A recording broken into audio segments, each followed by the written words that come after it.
Bonjour à tous. Merci Sébastien pour l'intro. C'est juste pas 157 millions d'euros, mais de dollars, donc il faut que... Excuse-moi, mais dollars. ça reste quand même assez conséquent. Je suis vraiment ravi d'être avec vous pour la deuxième fois aujourd'hui. L'année dernière, c'était vraiment le tout début. Nous, on venait d'ouvrir le bureau parisien pour l'Europe du Sud.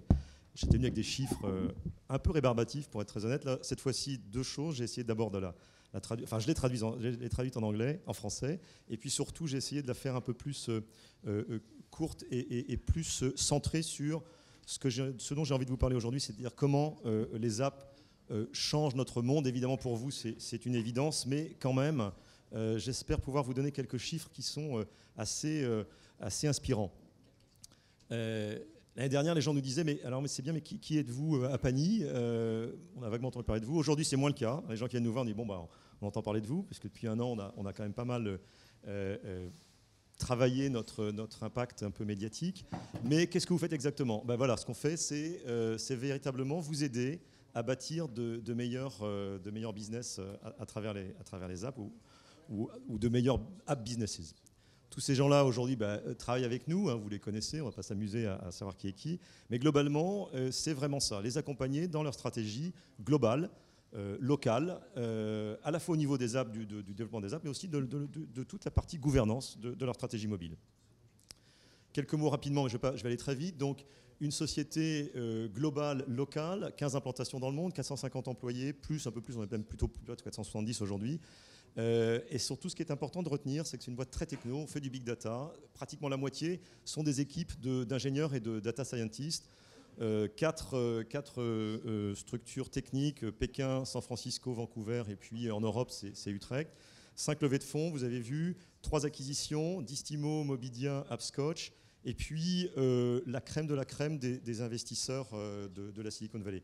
Donc un futur, c'est notre actualité, c'est notre futur aussi, mais ça traduit aussi l'extrême dynamisme de ce marché.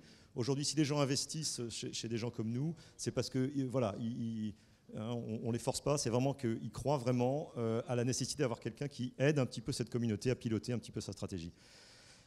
Quelques chiffres aujourd'hui. Comment est-ce qu'on se projette ? Le cœur de notre acteur, c'est une méga plateforme, à la fois freemium, donc gratuite, et premium, payante. Quelques chiffres, 700 000 utilisateurs qui l'utilisent quotidiennement, 1 million d'apps qui sont connectées sur nos plateformes de manière gratuite. Je ne vais pas rentrer dans le détail de la méthodo, mais c'est un des sous-bassements de notre méthodo. On considère aujourd'hui que plus de 50% du chiffre d'affaires global généré sur l'ensemble des stores iOS et Google Play est généré par nos clients, par les clients à Pagny. Une autre façon de voir les choses, c'est de se dire aujourd'hui, on a sur les top 100 publishers dans le monde, 94 sont chez nous. Alors ça veut dire quoi ? Ça veut dire que non seulement on a beaucoup d'apps, mais ce sont les plus importants. Donc en termes de best practice, c'est hyper intéressant. Là, j'ai essayé de localiser sur les plusieurs centaines de clients qu'on a.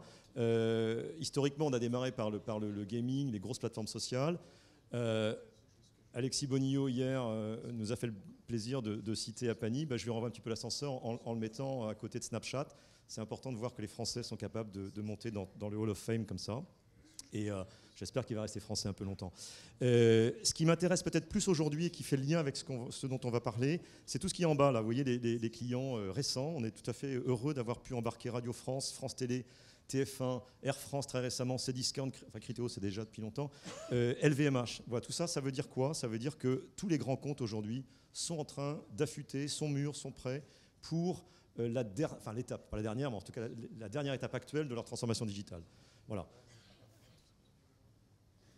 Alors, comment une façon qui est assez récente d'ailleurs pour nous, de nous projeter et de présenter un petit peu notre offre. D'un côté, ça c'est votre quotidien pour tout éditeur d'application. Quels sont vos objectifs ? Si on prend le funnel ici, en haut, on va s'occuper de d'abord générer des downloads avec de l'acquisition payante, avec de l'ASO pour optimiser sa positionnement sur les stores, de la viralité. Ensuite, une fois qu'on a récupéré des millions ou des milliers ou des millions idéalement d'utilisateurs, on va faire tout son possible pour engager, pour les retenir. Et puis, ensuite, on va monétiser. Voilà. Que ce soit au travers de la monétisation à l'intérieur des stores, de l'in-app purchase, de l'advertising ou du m-commerce. Eh bien, nous, voilà, ce qu'on propose, c'est à tous les étages des outils de reach, retention and revenue. Voilà pour cette introduction quand même, pour vous restituer comment on fonctionne. Ensuite, l'objectif, c'est voilà, comment aujourd'hui, et c'est là où je vais donner quelques chiffres, hein, pas trop, mais quand même des chiffres qui sont assez parlants, me semble-t-il. Pourquoi les apps changent le monde? Puis on verra ensuite où sont les opportunités, et puis comment sortir du lot face à tous ces chiffres. Alors, premier chiffre aujourd'hui, qui est peut-être pas une surprise pour vous, mais je pense que ça vaut le coup de l'avoir en tête. 6,2 milliards de smartphones à échéance 2020. Ça veut dire quoi? Ça veut dire qu'en 2020, il y aura plus d'utilisateurs de smartphones que de gens qui auront accès à l'électricité. Ça dit un petit peu des choses quand même. Si on le met en perspective, 2,7 milliards en 2015, à la fin de l'année, on considère qu'il y aura 3,6 milliards de smartphones dans le monde, plus 33% d'augmentation. Voilà. Donc, rien que ça, déjà, on peut se poser un petit peu sur ce chiffre. Ensuite, comment, à partir de ça, quelles sont les autres façons d'analyser un peu ce qui est en train de se passer? Ça, c'est quelque chose qu'on aime bien montrer, et ça peut paraître abscon comme ça, mais le graphe de gauche, il est, je pense, absolument clé pour comprendre ce qui est en train de se passer. La courbe jaune, c'est la courbe des téléchargements. Vous voyez que d'ailleurs, elle commence à s'infléchir. Alors, elle ne s'infléchit pas pour tout le monde. Si on met un curseur un petit peu à droite, on est plutôt dans les économies matures. Si on met un curseur plus à gauche, on est en Inde, au Mexique, en Indonésie. Et là, eux, en Afrique, ils sont en train de downloader. Et ils downloadent. Et pour l'instant, ils n'ont pas encore véritablement... les usages n'ont pas encore commencé à décoller. Mais à partir du moment où les downloads commencent à être vraiment là, eh bien, qu'est-ce qui se passe? La courbe verte, c'est la courbe des usages. Et là, ça explose. Et si la courbe des usages explose, eh bien, de manière quasiment corrélée, la courbe de la monétisation explose, que ce soit de la pub, que ce soit de l'in-app purchase ou que ce soit de la monétisation extérieure. Donc en gros, explosion des usages sur les marchés matures, plus explosion des téléchargements sur les marchés émergents. L'équation, elle est simple, c'est que vous avez des opportunités absolument énormes, et vraiment à tous les niveaux et dans tout type d'entreprise, et pas uniquement dans les mobile first, de monétisation, d'engagement, de nouveaux services. Parce qu'effectivement, monétisation, une banque ou Carrefour, ce n'est pas l'objectif de faire de la monétisation, de gagner de l'argent à l'intérieur de l'app. Mais c'est comment est-ce qu'on engage mieux, comment on fait de nouveaux services, comment on utilise la techno pour bénéficier de toutes ces opportunités. Donc, je dis explosion des usages. Là, j'ai fait un zoom sur Android, téléphone Android, qui est vraiment là où il y a le plus d'explosion. Globalement, on est plutôt autour de 60% entre 2014 et 2016. Mais là, plus 114% en termes de durée d'utilisation, toutes catégories confondues, dans les App Store, tous App Store confondus. Avec des catégories stars, on va en reparler tout à l'heure, communication, réseaux sociaux, jeux, médias, vidéos. Tout ça, ça explose complètement. Les usages explosent. Nous, on dit chez Apani que les apps dévorent véritablement le web et on ne le dit pas juste parce que c'est notre métier, c'est parce que si on regarde aujourd'hui sur chaque heure que vous passez ou qu'on passe globalement dans nos smartphones, eh bien, il y a 51 minutes qui sont passées sur des apps. Et ça, c'est et 9 minutes simplement sur du web mobile et ça va vraiment encore continuer à grossir. Je vous ai dit tout à l'heure, explosion des usages dans les marchés matures. Et de l'autre côté, comment ça s'est alimenté? Ça continue d'être alimenté par une explosion continue, ou en tout cas une croissance extrêmement forte et soutenue continue sur les téléchargements, pas uniquement sur les marchés émergents, mais en particulier très, très, très actif sur les marchés émergents. Et quand on regarde les chiffres, là aussi, ça c'est issu d'un rapport, c'est un tout petit peu moins frais comme chiffre. Tout à l'heure, je vais vous en montrer des plus vraiment très frais. Là, c'est un rapport qu'on a sorti au début de l'année sur le forecast 2020. 112 milliards de downloads, tout store confondu. Quand je dis tout store, c'est iOS, Google Play, plus third-party Androids, notamment sur la Chine, qui est un point assez important, j'y reviendrai tout à l'heure. 112 milliards, 149 milliards à la fin de cette année, donc vous voyez les trends entre 2015 et 2016, 288 milliards de downloads, tout store confondu, à échéance 2020. On est sur des chiffres absolument déments, sachant que en même temps, évidemment, il ne vous a pas échappé qu'il y a aussi, il y a 6 mois, on a commencé à beaucoup parler des chatbots. Tout ça, nous, on regarde ça de manière très, très active et de manière très forte, mais tout ça, ça va continuer à dynamiser tout le phénomène autour des apps. Bon, je ne rentrerai pas forcément dans le détail, mais comment ça se répartit. Effectivement, l'Asie-Pacifique, c'est un gros pourvoyeur de download. Alors, voilà, là je parlais de scoop tout à l'heure, ça c'est vraiment un scoop et ça laisse un tout petit peu à réfléchir, je vous laisse le temps de digérer ça. Ça c'est quoi? Eh bien, on vient de présenter donc ce qu'on appelle le App Monetization Report le 14 novembre. On considère aujourd'hui, en 2020, les stores et la pub intégrée vont rapporter en fait presque 190 milliards de dollars aux éditeurs à échéance 2020. Alors, ce chiffre-là, c'est quoi? C'est en bleu clair, c'est les revenus nets in-app, donc générés dans tout ce qui est in-app subscription, in-app purchase à l'intérieur des apps. On a retiré les 30% des stores iOS et Google Play. En bleu, plus foncé, c'est les revenus de la pub intégrée. Donc, 189 milliards de dollars dans l'absolu, qu'est-ce que ça veut dire, quoi? On sait que c'est énorme. Si on regarde, si on met en perspective par rapport à ce que c'était en 2015, 70 milliards, à la fin de cette année, 88 milliards. Donc plus 27% rien qu'en un an, avec pratiquement x3 en 5 ans. Donc là, forcément, il n'y a pas besoin d'avoir fait Polytechnique pour se dire qu'il y a un tout petit peu d'opportunité, peut-être un petit peu de business à récupérer, quel que soit son métier. Vous avez vu comment ça se répartit, 50, si je reviens un tout petit peu en arrière, en gros 60-40, 58-42, ça va même augmenter un petit peu, 62 au niveau, un peu plus à profit de la pub. Voilà, donc ça c'est des chiffres pour que vous ayez un petit peu en tête où on se situe. Alors j'ai pas mes lunettes, je crois qu'il est 14h47, c'est ça, je suis à peu près dans les temps. Où sont les opportunités? Parce que c'est vraiment ça qui est intéressant, c'est un peu notre métier. Nous, on ne fait pas de conseils, mais on vous donne en fait des data, des insights pour vous aider à prendre des bonnes décisions. Et parfois, une mauvaise décision peut coûter très cher, une bonne décision peut rapporter beaucoup d'argent. Et voilà. Et nous, c'est aussi pour ça que nos clients travaillent avec nous. Où sont les opportunités? Voilà. Donc aujourd'hui, nous, c'est aussi notre métier, c'est de regarder où sont, on regarde où ça bouge de manière géographique, mais aussi où ça bouge, dans quelle catégorie ça bouge. Donc aujourd'hui, tout ça, c'est les catégories des stores qui sont les catégories un petit peu reines. Donc que ce soit pour se connecter, pour travailler, pour voyager, pour écouter de la musique ou regarder de la vidéo, pour acheter, pour faire du sport, etc. Donc ça, c'est les grandes catégories qu'on regarde de très près. J'ai mis volontairement un petit peu à part le gros morceau des jeux, bien que ce soit notre fonds de commerce historique et que ça reste encore un des gros pourvoyeurs de revenus notamment, parce que je pense qu'aujourd'hui c'est plus intéressant de se regarder un petit peu ce qui se passe là, parce que c'est là où il y a les plus fortes croissances que l'on regarde. Je reviens sur ces 70 milliards à gauche là, de dollars et 189 milliards je crois, pour vous dire, voilà, en gros le gaming continue à tirer les revenus en valeur absolue, mais et c'est là où je pense que vous êtes peut-être plus nombreux dans la salle à être du côté non-gaming, c'est là où on connaît les plus grosses croissances relatives.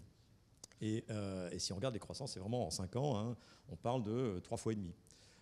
Et donc de 24 milliards à 85 milliards, tout confondu, pub et revenus in-app. Et tout ça, même sans compter le M-commerce. C'est-à-dire qu'aujourd'hui, pour l'instant, on reste encore, pour l'instant je dis, parce qu'avec le big data, on peut faire à peu près tout ce qu'on veut. C'est-à-dire qu'aujourd'hui, on ne sait pas estimer, en tout cas correctement, combien Amazon ou Fnac ou Uber gagnent en dehors des stores. Et j'allais dire, c'est tellement important ces revenus que j'aurais pu mettre un S à générer, ça aurait été plus sympa.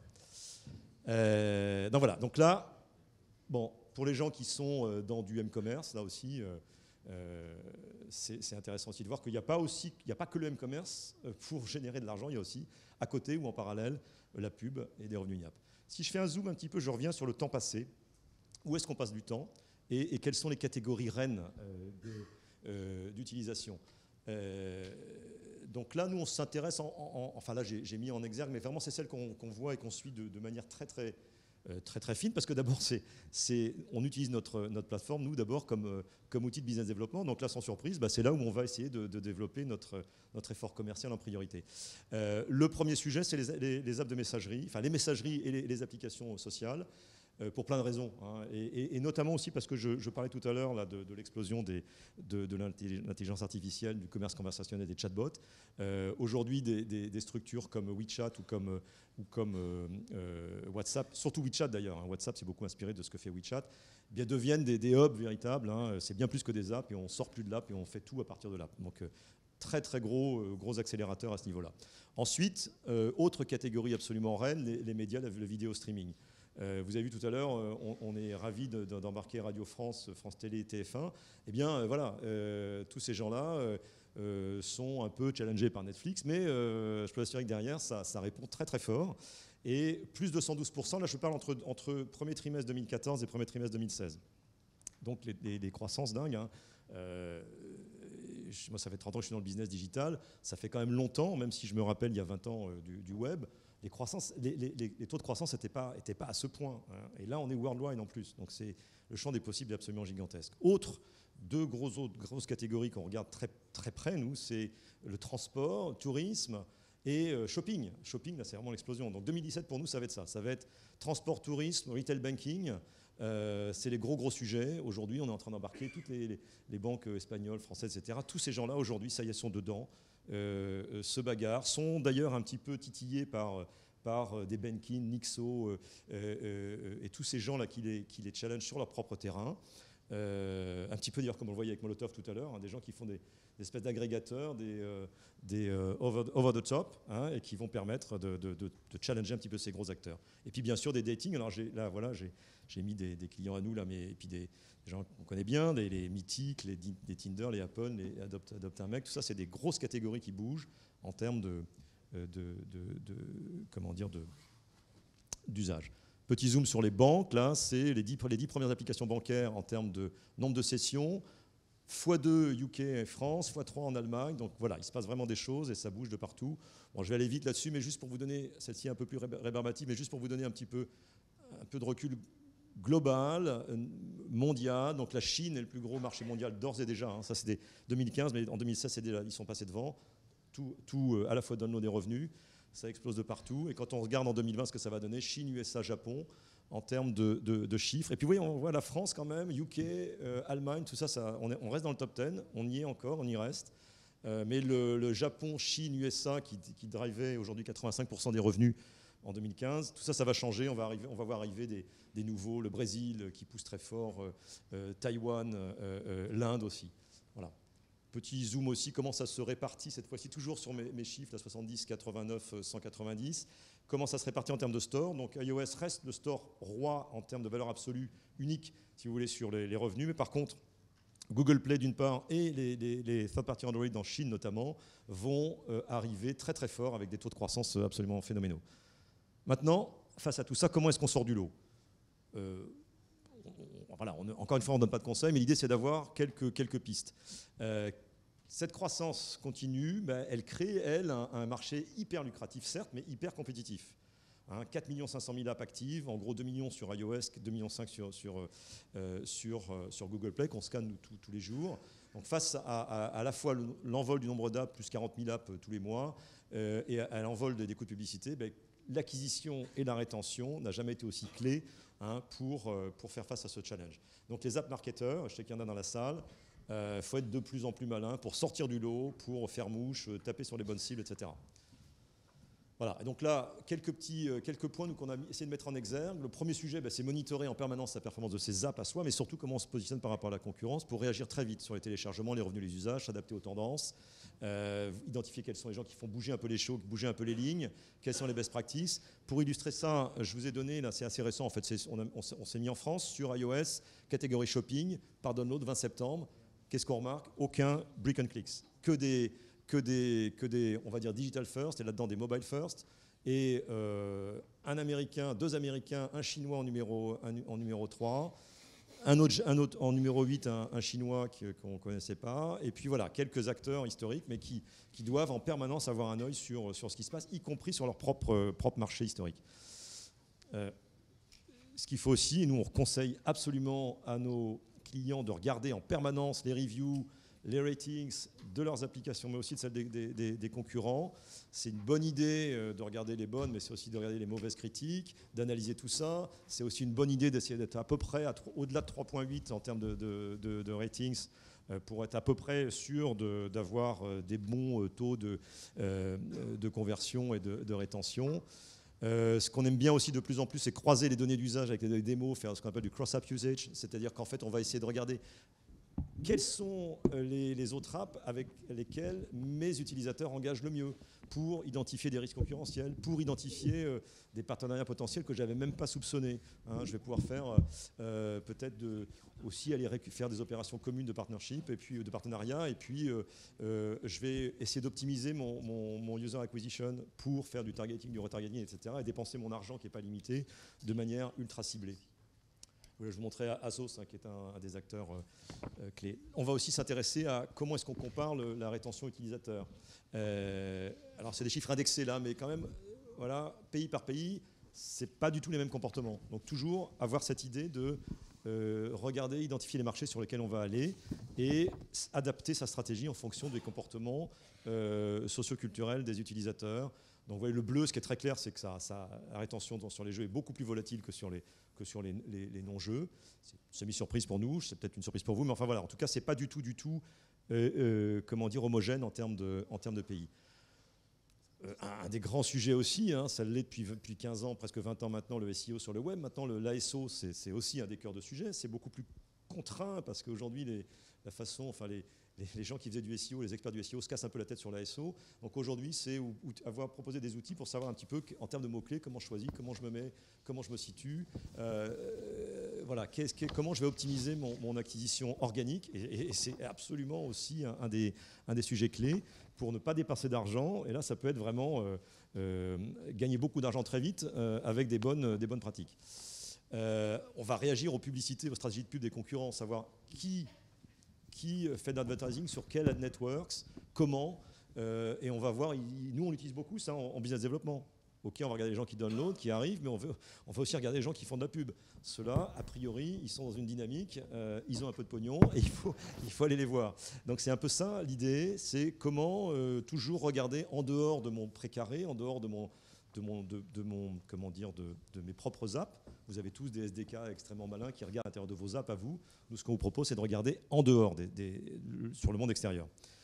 Vous allez observer, apprenez quels sont les créatifs qui fonctionnent bien, comment, est-ce que c'est des vidéos, d'interstitiels, etc. Qui fait quoi en gros, et comment je m'inspire toujours de l'extérieur pour affûter, faire du fine-tuning sur ma stratégie. Voilà, et tout ça, bon, voilà, ça c'est notre plateforme. Le Store Intelligence, c'est comment je me benchmark par rapport à l'utilisateur. Le usage, bon, donc en haut, on est vraiment sur le reach. Hein. Là, on est plutôt sur le retention, et puis sur le marketing, on est plutôt sur le revenu. Enfin, c'est un peu les deux. Tout ça, ça se circule de plus en plus. Ça se renvoie la balle. En conclusion, et je pense que je suis dans les temps. On est bien. Sans mes lunettes, mais voilà. Allez, 2 minutes. Sébastien. Je vois pas là. 58. Ouais, 2 minutes pour la conclusion, c'est parfait. 2 minutes, je suis large pour la fin. Voilà, donc conclusion, marché mondial des apps qui continue à croître très rapidement. Vous avez vu les chiffres, pas la peine de faire un grand dessin. Les marchés émergents connaissent une croissance explosive à la fois en termes de nouveaux utilisateurs et en termes de download. C'est les deux à la fois, hein, attention, c'est vraiment les deux. Ça dépend où on se situe, ça dépend où sont vos marchés. Et votre stratégie, vous devez l'adapter si vous êtes en Europe, aux États-Unis, au Japon, ou alors en Amérique latine, ou pourquoi pas en Afrique à venir. Pourquoi ? Parce que je prends l'exemple de l'Afrique. Aujourd'hui, les gens vont découvrir l'Internet pour la première fois via des smartphones. À partir du moment où on met des smartphones à $50, de toute façon, il n'y a pas d'infrastructure pour avoir un Mac ou un PC. Il n'y a pas de voilà. On commence à avoir de la 2G et de la 3G et bientôt la 4G, mais c'est vraiment la première expérience utilisateur du web de la plupart de ces utilisateurs. Ça va se faire via le mobile.